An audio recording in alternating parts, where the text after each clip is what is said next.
Check out the latest highlights from the Nourishing You podcast. And, not to mention, what being sedentary or forced bed rest does to muscle as well. So, the sarcopenia that can, begin, it's really, really sad in a short period of time as well.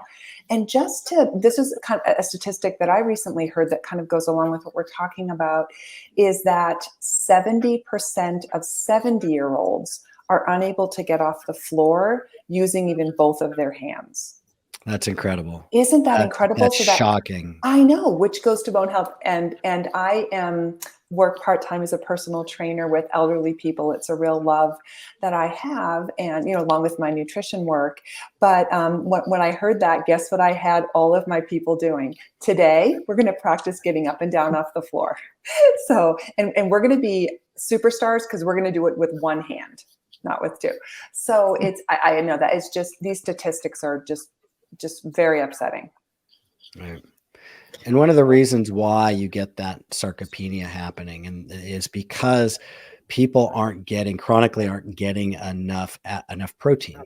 So the research has shown that the US RDA for protein for adults, which is 0.8 to 1.2 grams per kilogram body weight per day, is insufficient to maintain muscle mass in the elderly, 65 years and older. So that the research shows that you've got to have more than that. There are clinical trials looking at giving 1.3 or 1.5 grams per kilogram body weight per day.